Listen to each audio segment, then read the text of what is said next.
Hello everybody. Today we're here in Berlin to interview a fintech startup with the founder Tamaz. And Tamaz, can you tell me something about yourself, how you started? Thank you very much. So my name is Tamaz. I'm originally from Georgia, from Caucasus. I live in Germany since 1995. I have made my PhD here. I have studied also law and then started working at a consultancy, McKinsey, where I stayed for 10 years and have consulted mainly banking clients on retail banking topics. And then roughly 3 years ago, we launched our company Raisin in Berlin, which is a first deposit marketplace for European customers. And why did you choose to found a company? I mean, you had the ideal career in a big company, and what made you an entrepreneur? Why did you change your lifestyle? I think the main reason is change, because everyone needs change after a certain time in life. And for me, after 10 years at a single company and with the same professional background, I thought that it would bring more dynamics and more volatility into my life. So I wanted actually more of the volatile stuff and less sleep, and that's why I decided that to move on and to do something with full risk, with much higher risk than before, but also with full reward would be exciting. And how did you find the business model to build this marketplace? Did you make some tests, or how did you came to the business model? So the original idea dates back to 2007, 2008, where actually I had this idea from my professional background and tested it back then also with some potential investors. And the feedback was that the idea sounds really exciting, that the timing was not right. So actually back then in the continental Europe we had a high interest rate environment. So there was no pain point for the customers. So that actually the idea was there for a longer time, but there was no pressure to start it. And both the market and also the team has formed around 2012, 2013. So we picked up back that old idea and decided to go full steam ahead and to start with it. How many customers did you have up to now, and what is the trend? So we have up until now more than 40,000 customers, and we're growing currently very fast. So last month, April, was our strongest month since the founding of the company. May will also be very strong, so meaning that we're accelerating quite a lot, both catching actually growth in Germany, where we have also currently a large TV campaign running, but also started our European platform Raisin beginning of April. We will launch also country-specific platforms soon. So we are expanding the geographical coverage of the business model in parallel very strongly. Do you think that the normal customer out there is a little bit afraid because of the negative interest rate of the central bank? And is there a way that they can save their money with Raisin? So I think our solution is made for the normal, regular saver who has some deposits on his account, but where majority of the banks are either giving zero or very close to zero on his savings. The reason is that the majority of incumbent banks are overfunded and their excess funding gives negative return at ECB. So they more or less have to price so low for the retail customers. And the customers are reluctant to do with all their funds capital market business or to invest in real estate. And both of those businesses may be also at absolute heights actually in their pricing, meaning that they are not risk-free.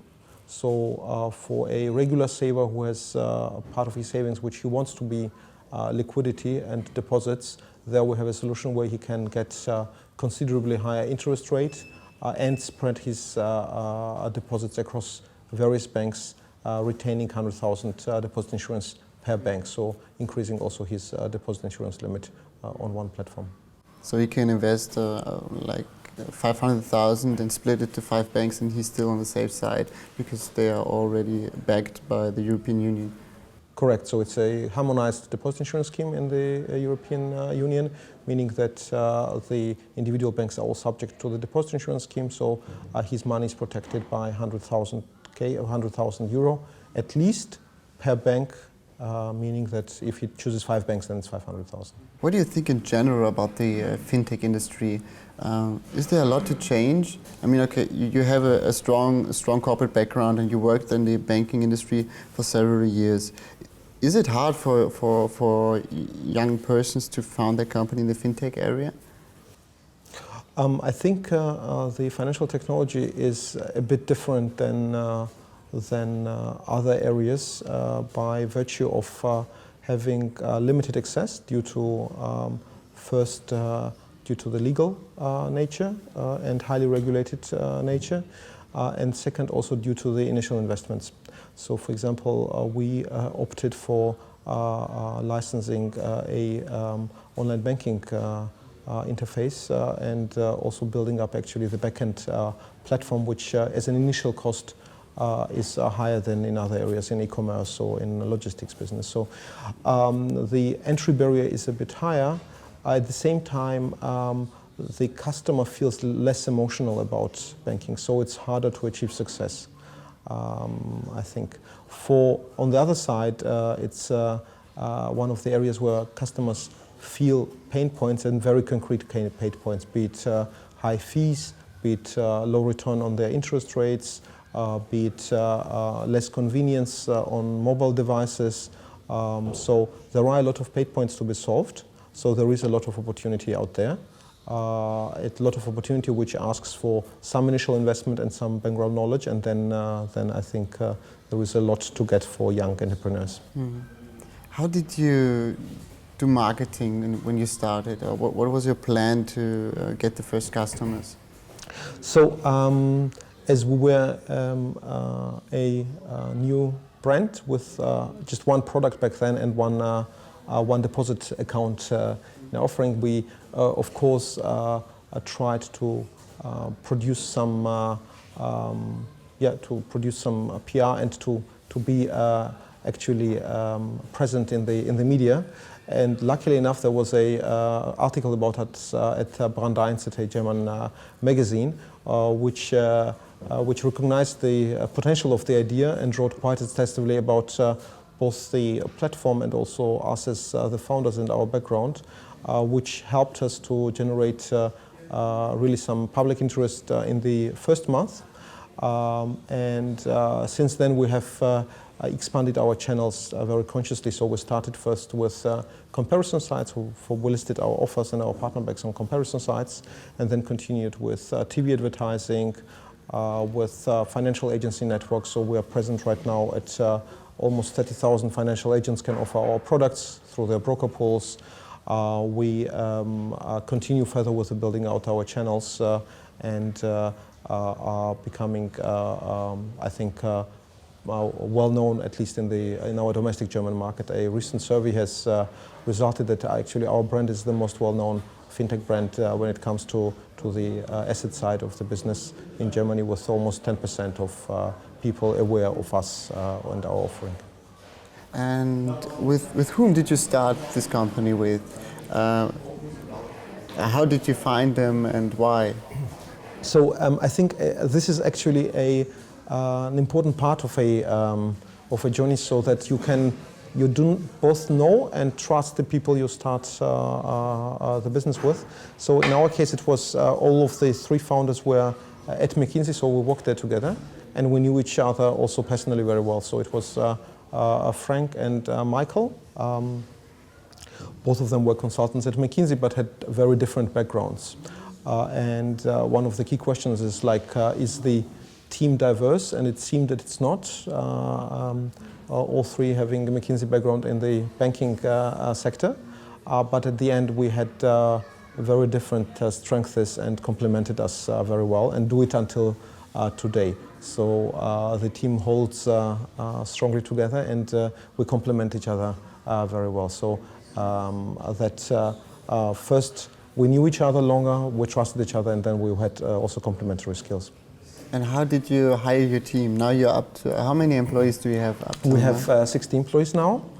And we, at the beginning, because we were not well known in public, we went through our private network. So we knew people, and we asked them for referrals. So we asked them for whom they would recommend for us. And our CTO Gerhard was our first employee, and he came through a referral from one of our investors, who said, "This is the best product manager out there, so let's take him." And it went on. At some point, we had actually 5 people from McKinsey with McKinsey background. So it was all personal referrals, friends referring to us. Also some personal friends work here at our company together with us. So it's at the beginning, it's 50% of recruiting was actually through personal network.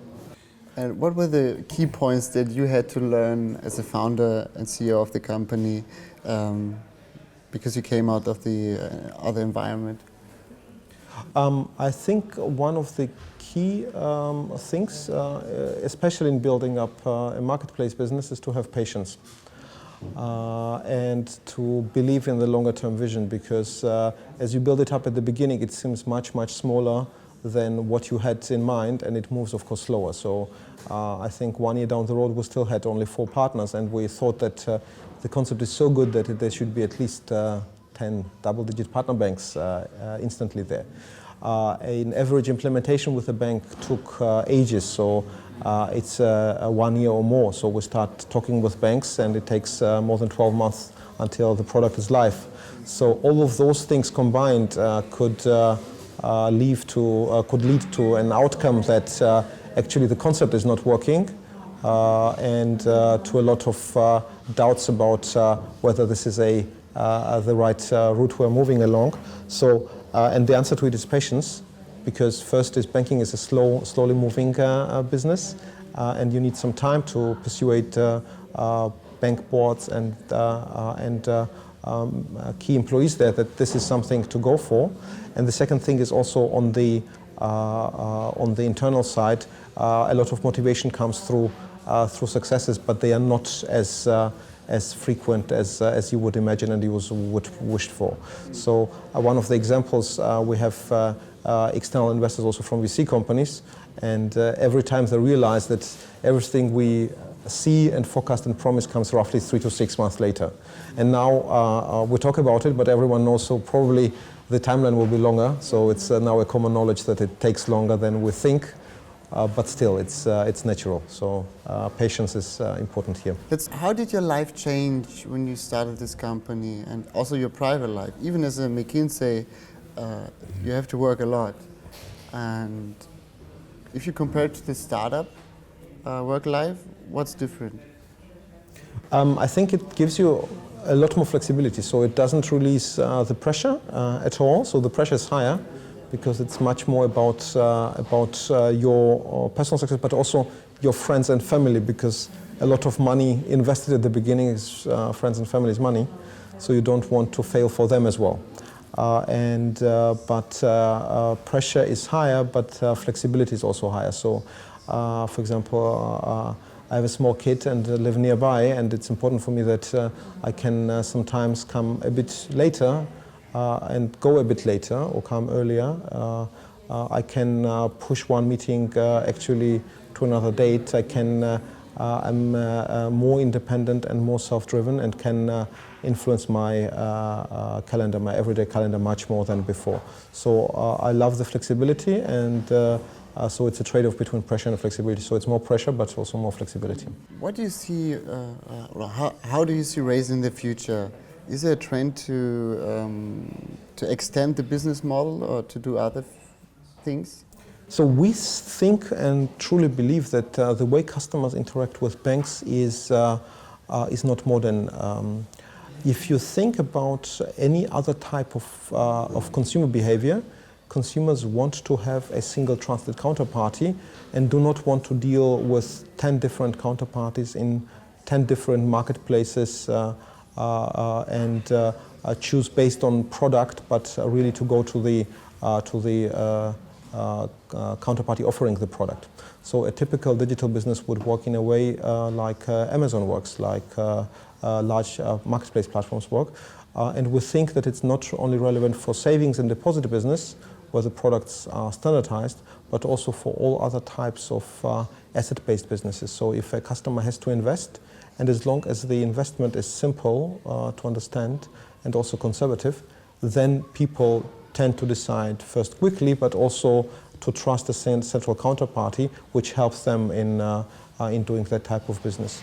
Correspondingly, the ambition of the company goes also beyond simple deposit products, overnight deposits, notice accounts. So all this we are creating, and we will continue creating in our first years, but ultimately we want to become the platform for the customer, which offers him simple and secure access to everyday investment products. So when you think back on your school days, how was life, and why did you go to McKinsey? Why did you choose to go to this consultancy?